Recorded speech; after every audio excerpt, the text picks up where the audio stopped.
Cervical సబ్లక్సేషన్ అంటే ఏంటి, కారణాలు ఏంటి, ట్రీట్మెంట్ ఏ విధంగా ఉంది, ఆయుర్వేదంలో చికిత్సా విధానాలు మనకు వివరించడానికి కేఎస్ఎస్సి హాస్పిటల్స్ హైదరాబాద్ నుంచి డాక్టర్ సాజీ డిసౌజా గారు జాయిన్ అవుతున్నారు. ఆయన అడిగి మరిన్ని విషయాలు తెలుసుకుందాం. నమస్తే అండి. నమస్తే అమ్మా. ఈ పేరు వినడానికి కొత్తగా అనిపిస్తోంది. ఈ సమస్య పాతదేనా, అసలు ఏంటిది? సమస్య పాతదే అమ్మా, కానీ చాలా తక్కువ మంది, నాకు తెలిసి మన టీవీ నైన్లు ఎవరు ఈ విషయం మాట్లాడలే. సో ఇదేంటంటే ఎముకలు ఇప్పుడు ఇట్లా ఉంటుందండి, మన వెన్నుపూస ఎముకలు. ఇప్పుడు సర్వైకల్ అంటే మెడ దగ్గర C1, C2, C3, C4, C5, C6, C7. So ఇది కంప్రెస్ అవ్వడము, గ్యాప్ ఎక్కువ అవడము, ఇవన్నీ గురించి అందరూ మాట్లాడడం జరిగింది, మనం కూడా మాట్లాడాం. ఇది ఎముకలు ఇలా స్లిప్ అయిపోవడం జరుగుతుంది, పక్కకి జారడం. Okay, that is called సబ్లక్సేషన్.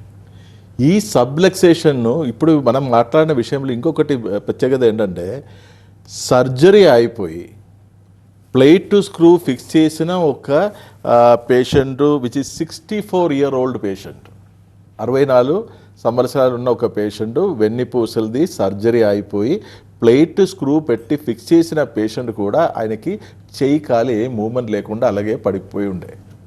Okay, ఈ మెడ దగ్గర ఈ ఒక ఎముక ఈ సర్జరీ అయిపోయిన తర్వాత కూడా పక్కకి జారి ఆ ఎముక షార్ప్గా పెద్దన్నర మీద పొడిచి అక్కడ నుంచి సిగ్నల్స్ అస్సలు లేకుండా ఉన్న పరిస్థితి. ఈ పేషెంట్ని సర్జరీ ఉంది, ప్లేట్ అండ్ స్క్రూ ఉంది లోపల, ఓకే, గుర్తుపెట్టుకోవాలి. అలా ఉండి కూడా మనం అది సెట్ చేసి తీసుకురావడం జరిగింది, అది కూడా విత్ రిపోర్ట్స్. మీరు can look in to it.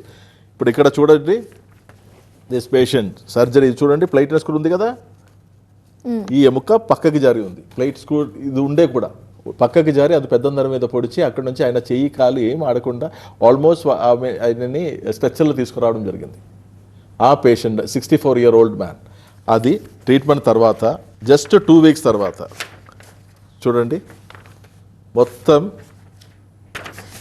ఇది అలైన్మెంట్ పక్క ఆ బోన్ అటు ఇటు జారిపోయిన బోన్ని కూడా వరుసగా తీసుకురావడం జరిగింది. ఇప్పుడు కూడా ఆ ప్లేట్ స్క్రూ అలాగే ఉంటుంది, అది కూడా కొద్దిగా ఇలా మనకి కరెక్ట్ సెట్ అయి వచ్చిందనమాట. సో ఇది చూడండి, బిఫోర్ అండ్ ఆఫ్టర్.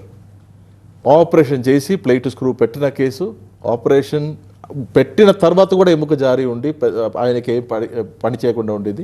మనం అది కూడా సెట్ చేసి ఆయన స్ట్రెచ్చర్లో రావడం జరిగింది, నడుచుకొని వెళ్ళిపోవడం జరిగింది. ఎట్లా ట్రీట్మెంట్ ఏమి ఇస్తారు అంటే, ఓరల్ మెడికేషన్ ఉంటుందా, లేకపోతే చాలామంది చెప్పినట్టు పంచకర్మ ట్రీట్మెంట్లు, ఆయిల్ మసాజెస్ ఇవి మాత్రమే ఉంటాయా?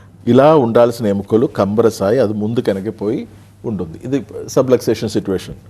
మనం కడుపులు మెడిసిన్ తీసుకుంటే ఈ ఎముకలు ఆటోమేటిక్ సెట్ అయిపోతుందా? పెయిన్ తగ్గచ్చేమో. అది పెయిన్ కిల్లర్ ఇస్తే, మన నొప్పి మాత్రం ఏదైనా మింగితే మనకు నొప్పి తెలియదన్న మాత్రాన అక్కడ ఎముక అట్లాగే ఉండదు కదా.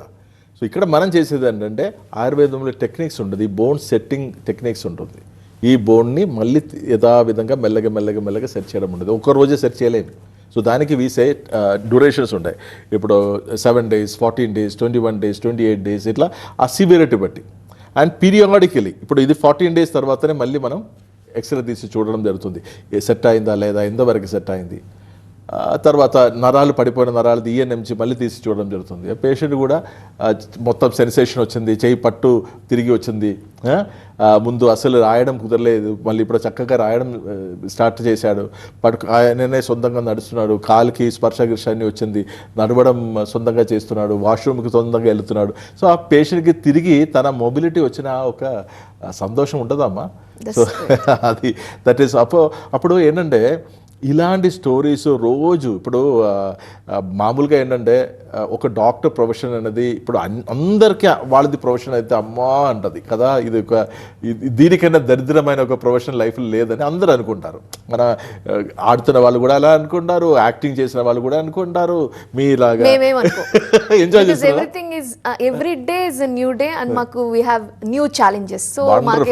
వండర్ఫుల్. నాకైతే ఈ మెడికల్ సైన్స్ అంటే చాలామంది అనుకునేది ఏంటంటే, ప్రతి ఒక్కరు వచ్చి వాళ్ళది బాధ చెప్పడానికి కాదు వచ్చేది. మనం రోజు పూజ చేసుకొని ఇంటి నుంచి బయలుదేరి పోయి కూర్చుంటారు, ఓకే ఎక్స్ వచ్చింది, వాళ్ళ బాధ సోదిలు అని చెప్పడం, పోయింది వై వచ్చింది, ఈజీ వచ్చింది, ఇట్లా ఒకరు వచ్చి వాళ్ళ ప్రాబ్లం చెప్పిపోతారు. సో ఈ ప్రాబ్లం అని విని మా ప్రాబ్లం ఇంకొకరికి ఎవరికి చెప్పాలనే పరిస్థితి మనకు వస్తుంది. కానీ ఇక్కడ దానికి ఇచ్చిన ఎనర్జీ బూస్టర్ ఏంటి తెలుసా, ఇలాంటి స్టోరీస్. అది కేసెస్లు ప్రతి దినం 4-5 పేషెంట్స్ డిశ్చార్జ్ అయినాడు, 5-6 పేషెంట్స్ డిశ్చార్జ్, ప్రతి ఒక్కరికి ఆ మంచి హ్యాపీ స్టోరీ ఉంటుందండి. సో ఆ ఒక్క ఇది మిరాకిల్స్ డూ హ్యాపెన్. మామూలుగా అయితే మెడ నొప్పి, నడు నొప్పి, మోకాలు నొప్పి, ఇప్పుడు నేను చెప్పినట్టు piles, fistula, diabetes, kidney, liver, ఇట్లాంటి ప్రాబ్లమ్స్ అన్నీ, మన గైనక్ ప్రాబ్లమ్స్, అలాగే సెక్షువల్ ప్రాబ్లమ్స్, ఇన్ఫర్టిలిటీ, ఇలాంటి అన్ని ప్రాబ్లమ్స్కి మనకి సొల్యూషన్ ఉంది. Sinusitis, psoriasis. కానీ స్పెసిఫిక్ మరీ అంత కాంప్లికేటెడ్, మరీ అంత ఇంట్రెస్టింగ్ కేసు మాత్రం మనం చెప్పడం జరుగుతుంది. అంటే అన్నీ చెప్పాలంటే మనకి ఈ TV9లో నేను రోజు వచ్చి కూర్చోవాలి. ఓకే, అది మనకు కుదరదు. కాబట్టి మనము వచ్చినప్పుడు మనం చాలా డిఫికల్ట్, అంటే వేరే వాళ్ళు చేయలేనిది మనం చేసినది స్టోరీ చెప్పినప్పుడే దానికి ఒక గుంపు ఉంటుంది కదా, దానికి ఒక కిక్ ఉంటుంది. సో అది మనం చెప్పడం జరుగుతుంది. సో ఇది దట్ ఈస్ సబ్లక్సేషన్. ఎముకలు ఇట్లా జారిపోయిన సంగతి. అది ఇప్పుడు ఆపరేషన్ చేయలేని వాళ్ళు కూడా చాలామంది జారిపోతున్నారు అమ్మ. దెన్ స్పైనల్ దీనిలో లిథసిస్ అంటది, ఇంకా ఎక్కువ జారిందంటే మళ్ళీ అది ముందుకు జారితే ఆండ్రోలెథిసిస్ అంటది, వెనక్కి జారితే రెట్రోలెథిసిస్ అంటది. అలాంటి కేసెస్ grade 3, grade 4 స్పాండోలిథిసిస్ కూడా without any surgery we bring it back. That's great. అసలు జనరల్గా ఎలా స్టార్ట్ అవుతుంది అంటారు? ఎలాంటి సిమ్టమ్స్తో ఉంటుంది? ఇంత సివియారిటీ వరకు వెళ్ళకూడదంటే వాళ్ళు ఏ స్టేజ్లో వస్తే బెటర్ అంటారు? మెడ నొప్పి స్టార్ట్ అయినప్పుడే వస్తే మంచిది, నడుము నొప్పి స్టార్ట్ అయినప్పుడే వస్తే మంచిది. వస్తారు అలాగా? ఈ మధ్యలో వస్తుందమ్మా. ఈ మధ్యలో ఎస్పెషల్లీ యంగ్స్టర్స్, అది I really hats off to that youngsters. ఎందుకంటే వాళ్ళ ఆలోచన విధానం మారింది. నేను ఉండాలి, నేను కృషి చేస్తేనే, పని చేస్తేనే నా కుటుంబం, నా డ్రీమ్స్ నేను ఇది చేయడం కుదురుతుంది. నేను యంగ్స్టర్స్ ఇప్పుడు చాలామంది స్టార్టింగ్ స్టేజ్లోనే రావడం అనేది అది చాలా చాలా అదృష్టం, చాలా గొప్ప విషయం కూడా. మామూలుగా అయితే అన్ని చోట్ల తిరిగి ఎక్కడ తగ్గలేని పరిస్థితి సందర్భంలోనే మా దగ్గర వచ్చేది. సో మొన్న ఒక మేడం కూడా వచ్చి అడుగుతున్నారు, సార్ నేను ఇన్ని ఏళ్ళు మిమ్మల్ని ఇలా కళ్ళు ముందు పెట్టుకొని నేను ఇంకా ప్రపంచం మొత్తం తిరిగి వచ్చినాను సార్, మన ఇది ముందే తెలిసి ఉండే మనం ఫస్టే వచ్చేది కదా అని. అప్పుడు నేను కూడా సరదాగా చెప్పేది ఏంటంటే, చూడమ్మా అట్లా మీరు అన్ని చోట తిరిగి రాలేకపోతే నాకు ఈ మంచి పేరు ఎలా వస్తుంది? మీరు రాగానే వెంటనే నా దగ్గర వచ్చిందనుకోండి, జస్ట్ ఒక మెడ నొప్పి వచ్చింది, పోయింది, క్లియర్ అయింది, దీనిలో ఏముంది? చాలామంది దగ్గర తిరిగి అక్కడ అన్నీ తగ్గలేదు. ఇంత గొప్ప డాక్టర్స్ చూసి, లేదా సర్జరీ చేసిన తర్వాత కూడా తగ్గలేదు. ఈ మనిషి దగ్గర వెళ్ళినప్పుడు తగ్గినప్పుడు నాకు కొంచెం ఇమ్మీడియట్గా ఒక ఎలివేషన్ ఉంటుంది కదా, హైప్ ఉంటుంది కదా, అది కూడా ఉంటుంది. సర్వైకల్ సబ్లక్సేషన్లో అంటే అంతవరకు ఆ స్టేజ్ వరకు వెళ్తే పేషెంట్ సఫరింగ్ ఏ విధంగా ఉంటుంది? అది పెయిన్ఫుల్లా, లేకపోతే అసలు రొటీన్ డైలీ పనులు కూడా చేసుకోలేకపోతారా? ఎలా ఉంటుంది? చాలా పెయిన్ ఉంటుందమ్మా మెడ ప్రాంతంలో. అలాగే అక్కడ నుంచి చెయ్యి ఇట్లా లాగడం అని ఉంటుంది, తిమ్మిరి రావడం, కొన్ని కేసులు ముద్దుబారిపోవడము, కొన్ని కేసులు చెయ్యి ఆల్రెడీ పడిపోయినట్టు, ఇట్లా మన పట్టేం ఉండదు, నర్వ్స్ ఎఫెక్ట్ అవుతుంది. పట్టేం ఉండదు, ఇట్లా పడిపోయినట్టు ఉండదు. ఒక మొబైల్ కానీ గ్లాస్ కానీ హోల్డ్ చేయడం కుదరదు. ఓకే, ఈ మూవ్మెంట్ చేయడం కుదరదు. కొన్ని కేసెస్లో పెద్ద హార్డ్ ఆబ్జెక్ట్స్ అన్ని పెట్టుకోవడం కుదురుతుంది, కానీ పేపర్ లాంటిది కొంచెం సాఫ్ట్ ఇది పెట్టడం కుదరదు కొన్ని కేసెస్లో. అంటే మన బల్క్ మూమెంట్స్ కూడా కొన్ని దీనిలో ఎఫెక్ట్ అవుతుంది, మైల్డ్ మూమెంట్స్ కూడా ఎఫెక్ట్ అవుతుంది, మైనర్ మూమెంట్స్ కూడా ఎఫెక్ట్ అవుతుంది, ఫైన్ మూమెంట్స్ అంటుంది. మన ఇలా చిన్న మూమెంట్స్ ఉన్నాయి కదా, ఇవి కూడా ఎఫెక్ట్ అవుతుంది. కొన్ని కేసుల్లో బల్క్ ఈ మూమెంట్ కూడా ఉండదు. కొందరికి ఇది వస్తుంది కానీ తిరిగిపోదు, మళ్ళీ దాన్ని ఓపెన్ చేయలేము. సో అట్లా అది చెయ్యి. మళ్ళీ ఇట్లా ఆ రేడియేటింగ్ పెయిన్ గురించి నేను చెప్పడం జరిగింది. ఛాతీ భాగం చాలా నొప్పి, బరువు ఉన్నట్టు, మనకు గుండె ఏదన్నా ఆగిపోతారా అని ఒకటి, గుండెకి ఏమైనా అయిందా అని ఒకటి ఇది రావడం, కళ్ళు తిరగడం, తల ముందు బారినట్టు ఉండడం, మన షోల్డర్ బ్లేడ్స్ చాలా పెయిన్గా ఉండడం, సరిగా పడుకోవడం కుదరదు, అటు మలుకడం ఇటు చేయడం కుదరదు, ఎందుకంటే నిద్ర రాదు సరిగా. మళ్ళీ బీపీ పెరగడం జరుగుతుంది, ఆలోచన విధానం, ఎందుకంటే ఇది ఏమైంది నాకు, ఓకే, టెన్షన్ అది పోవడం జరుగుతుంది. సో దెన్ మెడ దగ్గర, ఇప్పుడు తలకాయ నుంచి మెడ దగ్గర నుంచే పెద్ద నరం కింద పోయేది. సో మెడ దగ్గర ఎఫెక్ట్ అయింది కాబట్టి కేవలం పైన భాగం మాత్రం కాదు, నడుము మొత్తం కాలు ఏమీ పని చేయకుండా అవుతుంది, అన్ని నరాలు బలహీనత రావడం ఛాన్సెస్ ఉన్నాయి. మొత్తానికి మెల్లగా ఒక కూరకాయలాగా మారిన ఒక సిచ్యువేషన్ అవుతుందమ్మా. సో అది రాకూడదు ఎవరికి. నా వ్యూవర్స్కి, TV9 వ్యూవర్స్కి, మా శ్రేయోభిలాషులకి ఎవ్వరికి ఆ పరిస్థితి రాకూడదు. ఒక్కవేళ మీకు అది వచ్చిందంటే కూడా ఏమీ టెన్షన్ పడాల్సిన అవసరం లేదు. మేము ఉన్నాం మీతో పాటు. ఆ ప్రాబ్లం నుంచి మిమ్మల్ని బయట తీసుకొస్తాం. ఫస్ట్ మీ రిపోర్ట్ ఒకసారి చూడాలి. కొన్ని కేసులు ఇప్పుడు అన్నీ మనం తగ్గిస్తామని చెప్పట్లేదమ్మా. ఒక్కసారి మీ రిపోర్ట్ చూసి ఇది సాధ్యమవుతుందా లేదా, సాధ్యమవుతుంది అని మనం చెప్పింది అనుకోండి, ఖచ్చితంగా సాధ్యమైనట్టే. అలాగే మీకు ట్రీట్మెంట్కి ముందు ఉన్న రిపోర్టు, ట్రీట్మెంట్ మనం కొనసాగుతూ ఉన్న టైంలో మధ్యలో ఉన్న రిపోర్ట్లు, మీ నరం ఏదైనా పడిపోయి ఉండే ఆ నరం మళ్ళీ జిందా వచ్చినది కూడా మన క్రమేపీ మన రిపోర్ట్లు కనపడుతుంది. సో ఇక్కడ ఏంటంటే ఇంపాసిబుల్ అని ఒక వర్డ్ విన్నావు కదా ఇంగ్లీష్లో, ఇంపాసిబుల్. ఆ ఇంపాసిబుల్ అంటే మనం ఇట్లా కూడా అనుకోవచ్చు, ఐ యామ్ పాసిబుల్ అని. మీరు మీ పేషెంట్స్ కూడా ఇలానే మోటివేషన్ కౌన్సిలింగ్ ఇస్తారు కదా? తప్పకుండా అది ఇవ్వాలి కదమ్మా. ఎందుకంటే మా అన్ని కూలిపోయి వస్తాయి కదా, వాళ్ళందరం మానసికంగా శారీరకంగా అన్ని కూలిపోయి వచ్చినప్పుడు మనం కూడా వాళ్ళతో కూర్చొని పెట్టి ఎడితే ఎలా ఉంటుంది? అదొక ఏడుపు కమిటీగా ఫామ్ అవుతుంది కదా. అలా కాదు. ఏంటంటే ఇది నేను ఊరికే చెప్పడం కాదు, జస్ట్ మోటివేట్ చేయడానికి చెప్పట్లేదు.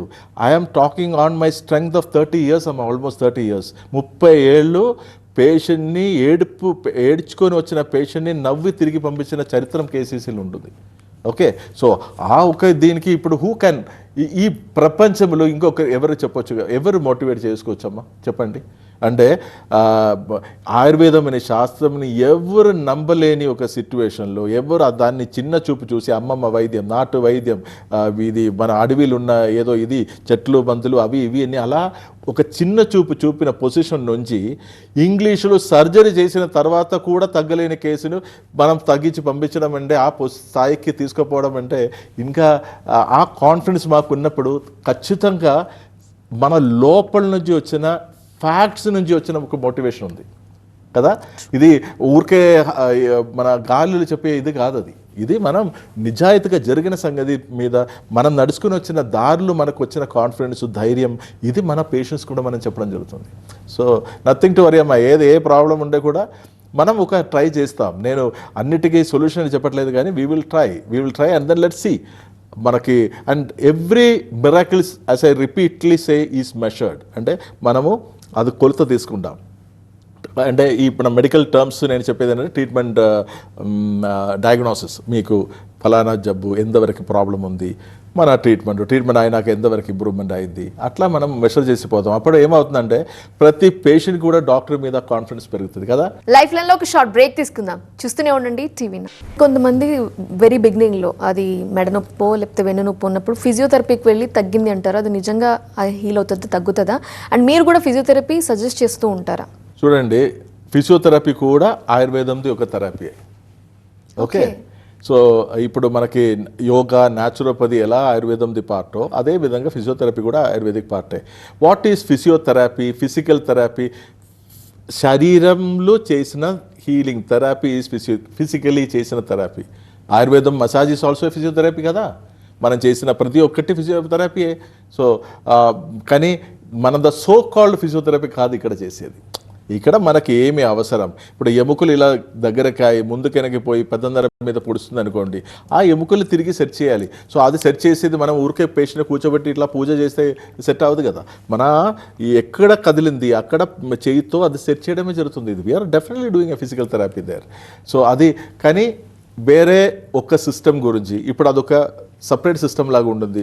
జస్ట్ పోయి ఫిజియోథెరపీ చేసి రావడం అట్లా కాదమ్మా. అది మొత్తం మనం ఆ అలైన్మెంట్ తిరిగి తీసుకురావాలి. అనాటమీ తెలియాలి. ఏ ఎముక ఇప్పుడు C3, C4, C5, C6, C7లో C5, C6 కదిలింది అనుకోండి, అక్కడ C5, C6కి కాదా ట్రీట్మెంట్ ఇవ్వాలి?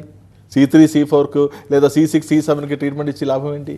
సో ఇవి తెలియాలి. తెలిసి చేసినప్పుడే అది క్లియర్ అవుతుంది. ఇప్పుడు మనం ఏ పని అయితే కూడా అమ్మా, మనం ఏంటంటే ఇప్పుడు బార్బర్ షాప్కి వెళ్తే కూడా కట్టింగ్ తెలిసిన వాళ్ళ దగ్గరే తల ఇవ్వాలి కదా. సో అది మనం జాగ్రత్తగా ఉండాలి. అంటే మన ఆరోగ్యం, మన లైఫ్ ఒకటేసారి వస్తుంది. మన ఇందులో పురాణంలో అన్ని కొన్ని జన్మాలు చెప్పడం జరుగుతుంది కదా. ఈ జన్మాలు ఏం లేవమ్మా, ఇది ఒక్కటే జన్మం. ఈ జన్మములు ఇదే స్వర్గం, ఇదే నరకం. మనం మంచిగా చేసినప్పుడు దేవుడిలాగా మమ్మల్ని పూజిస్తున్న సమయంలో మనం మాలో ఉన్న దైవాంశం బయటకు వస్తుంది. మనం దెయ్యంలాగా బిహేవ్ చేస్తే మనం దెయ్యం బయటకు వస్తుంది. అప్పుడు దైవాంశం బయటకు వచ్చినప్పుడు అది స్వర్గం, దెయ్యాంశం బయటకు వస్తే అది నరకం. That's it. సో మన స్వర్గం నరకం ఇక్కడే ఉంటుందండి. It is all about our attitude, how we look in to it. So be very positive అండి. నేను మీ అందరికీ చెప్పేది ఏంటంటే, దయచేసి మీకు ఎటు విధంగా హెల్త్ ఇష్యూస్ ఉండే కూడా ఫస్ట్ మీరు ఎవరి దగ్గర కాకుండా మీరు స్వయంగా ఒక మంచి మెడిసిన్ తీసుకోవాలి. ఏంటి తెలుసా?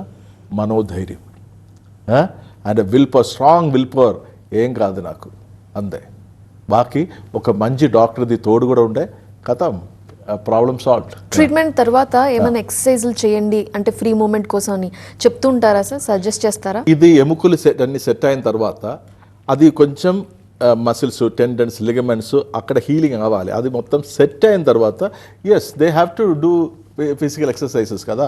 అంటే టు ప్రివెంట్ ఫర్దర్ జబ్బులు రాకుండా ఉండడానికి వాళ్ళు హెల్తీగా కొన్ని హెల్తీ లైఫ్ స్టైల్స్ పాటించుకోవాలి. ఎందుకంటే ఇవి అన్ని లైఫ్ స్టైల్ డిసార్డర్ కదమ్మా, ఇప్పుడు మన కోరి తెచ్చుకున్నవే ఒక విధంగా చెప్తే. సో అది అట్లాంటి పనులు ఇంకా చేయకుండా చూసుకోవడం బెటర్. సో అది మన గైడెన్స్ ఇవ్వడం జరుగుతుంది. ఏమేం ఫుడ్లు మనం మార్పులు చేస్తే ఎంతవరకు మీ ఆరోగ్యం మంచిగా ఉంటుందని చెప్పడం జరుగుతుంది. అదేవిధంగా కొన్ని పడుకున్న విధానం, ప్రయాణం చేసినప్పుడు ఎలా ఉండాలి, కూర్చున్న విధానం, ఎలా మనం మమ్మల్ని కండక్ట్ చేసే విధానం. ఇప్పుడు లైఫ్లో ఇవి అన్నితో పాటు as you said, rightly said, motivation దగ్గరికి వచ్చినప్పుడు the positive attitude is the best asset what one can own అండి. మనకి ఇప్పుడు మీరు చెప్పిన చూడండి, మీ ప్రొఫెషన్ గురించి every day is a challenge and I look forward to that challenge అని. That is a beautiful positive attitude. Routine అయిపోతే బోర్ అయిపోతుంది, అలా రొటీన్ గా లేదు కాబట్టి మనకి కరెక్ట్. సో ఆ ఒక్క మోటివేషన్ మీకు ఉండదు కదా, because you are in to the news industry కదా. ప్రతిరోజు కొత్త కొత్త న్యూస్ వస్తుంది, కొత్త కొత్త ఛాలెంజెస్ వస్తుంది. And you are the first person to know before anybody else. అంతే కదా, మీరు చెప్తేనే మేము వింటేది న్యూస్ ఏమేమి జరుగుతుందని. సో మీకే ఫస్ట్ తెలుస్తుంది, you are the first informer. So అరే అలా జరిగిందా. So there is a thrill and excitement and everything. Absolutely wonderful. That is the outlook. So మీరు ప్రతి ఒక్కరం లైఫ్లో పాజిటివ్ అవుట్లుక్ ఉండాలమ్మా. ఆ పాజిటివ్ అవుట్లుక్ ఉంటే సగం జబ్బు తగ్గిపోయినట్టే. ఓకే. సో మీకు ఏ జబ్బులు, ఇప్పుడు తల ఇక్కడ వెంట్రుకల రాలడం నుంచి కాలు గోరు దాకా మీకు ఎటు విధంగా సమస్యలు ఉండే కూడా ఫస్ట్ ఒక సినిమా ఉండేది కదా మా 3 Idiots, దానిలో ఆల్ ఈజ్ వెల్ అని అంటుంది కదా. సో అలా ఆల్ ఈజ్ వెల్ అని చెప్పి ఏం కాదు, ఒక మంచి డాక్టర్ది అంటే doctor should be a good guide and mentor. మనం మంచిగా చేయి పట్టుకొని ఆ డిఫికల్ట్ టైమ్స్లో మాతో పాటు నడిచిన వాళ్ళే మంచి డాక్టర్ కదా. మనకెప్పుడు మనం కొంచెం కింద పడినప్పుడు పట్టుకొని లేదు, ఆ డిఫికల్ట్ టైమ్స్లో మాతో పాటు ఉండి ఇది క్రాస్ చేసి ఆ డిఫికల్ట్ టైమ్స్ క్రాస్ చేసి దానికి ఉన్న ఒక మానవత్వం ఆ డాక్టర్కి ఉండాలి. అది ఉండే పేషెంట్కి. The other day in Times of India as well as week మనది ఒక ఆర్టికల్ వచ్చింది, దానిలో కూడా నేను రాసేది ఒకటే, these are measured not with only one thing. ఇప్పుడు పేషెంట్కి ఇప్పుడు ఈ రిపోర్ట్ కూడా చెప్పింది కదా, బిఫోర్ ఆర్ ఆఫ్టర్ కాకుండా there is another one more beautiful thing. Patient should be understood. Patient the feelings, emotion should be felt. Okay. Patients పేషెంట్ని అర్థం చేయడం అనేది ఒక చాలా ఇంపార్టెంట్ థింగ్ అమ్మా. టైము మనం ఎవరితో కేటాయిస్తుంది, that person is most important for us in the life. So అక్కడ అందుకే మా ట్రీట్మెంట్లో చేసినప్పుడు పేషెంట్ ఒక్కరే కాదు, పేషెంట్తో ప్రేమ గారా ఉన్న ఆ కుటుంబ సభ్యులు కూడా మా దగ్గర రావడం జరుగుతుంది. They also contribute heavily in the success of this treatment. So ఇది నేను ఒక్కటే లేదా కేసీసీ ఒక్కరే, మా టీం ఒక్కరే చేసే పుణ్యమో అద్భుతం కాదు. ఇది పేషెంట్తో పాటు ఉన్నవాళ్ళు, ఇవి అన్నీ. నేను ఎప్పుడు చెప్పేది ఏంటంటే తెలుసమ్మా, ఈ 5 fingers లాగా ఉంటుంది చికిత్స. ఓకే. దీనిలో చాలా చిన్న వేలు ఏంటి తెలుసా, నేనే డాక్టర్ లేదా మన మెడికల్ దిస్ థింగ్. సెకండ్ వచ్చేది ఏంటంటే మేము ఇచ్చే ట్రీట్మెంట్. ఈ పెద్ద వేలు ఏంటి తెలుసా, పేషెంట్. ఓకే. ఈ పాయింటర్ ఫింగర్ ఏంటి తెలుసా, పేషెంట్ది డియర్ అండ్ నియర్, వాళ్ళకి పాయింట్ చేసి ఇదేనా చెప్పడం. అండ్ ఈ థంబ్ ఎవరైనా తెలుసా, దేవుడు. సో ఈ 5 factors కలిసి ఉంటే సక్సెస్ ఖచ్చితం. దానికి ఒక తిరిగే లేదన్నమాట. తగ్గేదే లేదని చెప్పే విధంగా తీరిగే లేదు దీనికి. So that is the thing. ఈ 5 ఫ్యాక్టర్స్ కలిసి ఉండాలి. సో పేషెంట్ ఒక మంచి డాక్టర్ ఉండాలి, కరెక్ట్ వైద్య విధానం చేయాలి, పేషెంట్ సహకారం మంచిగా ఉండాలి, పేషెంట్స్తో పాటు ఉన్న dear and near the cooperation మంచిగా ఎన్హాన్స్ చేసి ఉండాలి. And 5th God's grace. So ఈ 5 అలా ఈ 4 వస్తే కూడా ఇది 5 ఆటోమేటిక్ వచ్చేస్తుంది. ఎందుకంటే మంచి వాళ్ళు, నేను ముందు చెప్పినట్టు మంచి వాళ్ళు ఉన్న చోట మంచిది ఎప్పుడు జరుగుతుంది, అక్కడ దేవుడిది ప్రెసెన్స్ కూడా ఖచ్చితంగా ఉంటుంది. సో మీకు ఎట్టు విధంగా మానసికంగా శారీరకంగా ఇష్యూస్ ఉండే కూడా you can come to us. We're there as a good family people. Your extended family అనుకోండి, KCC's your extended family. You can directly come. మన మెడ నొప్పి, నడుము నొప్పి, మీకు మోకాలు నొప్పులు, సర్జరీ అయిపోయింది, సర్జరీకి ప్రిపేర్ అవుతున్నారు, చాలామంది సర్జరీ టేబుల్, రేపు సర్జరీకి వెళ్ళాలి, ప్రీ సర్జికల్ ప్రొఫైల్ అన్నీ చేసుకొని రెడీగా ఉండి సర్జరీ వెళ్ళకుండా సీదా వచ్చి మా దగ్గర ట్రీట్మెంట్ చేసిపోయిన వాళ్ళు ఉన్నారు. సో అది చాలామంది. అండ్ మీది నమ్మకం అండి. ఆ నమ్మకానికి నేను ఎప్పుడు కేసీసీ తరఫున ఎప్పుడు మీకు కృతజ్ఞతలు ఉంటాను. I will be always oblige to each and every one of you అండి. ఎందుకంటే మీరే డాక్టర్ సజీ డిసూసా అని కేవలం ఒక డాక్టర్ని ఒక బ్రాండ్గా తీసుకురావడం అదన్నీ మీరే చేయడం జరిగింది. And we are very very happy and proud on that. So మీకు ఏది బాధ లేకుండా చూసే బాధ్యత మనది. ఎందుకంటే మీరు నాకు ఆ గొప్ప పేరు ఇచ్చినప్పుడు తిరిగి మీ హెల్త్ మా చేతులు భద్రంగా చూసుకోవడమే అది నా responsibility. Right. Thank you so much doctor గారు. ఈరోజు సర్జరీ లేకుండా ఎలాంటి ట్రీట్మెంట్స్ ఉన్నాయి, ఎలాంటి జాగ్రత్తలు తీసుకోవాలి, వాళ్ళు ఎలాంటి ఫుడ్ తీసుకోవాలి, ఎలాంటి ఎక్సర్సైజ్లు అవసరం, ఇలాంటి ప్రాబ్లమ్స్ రాకుండా ఉండాలంటే అని వివరించినాను. థ్యాంక్ యూ సో మచ్ అండి. మై ప్లెజర్ అండి. ఇది వాళ్ళ లైఫ్ లైన్. చూస్తూనే ఉండండి టీవీ.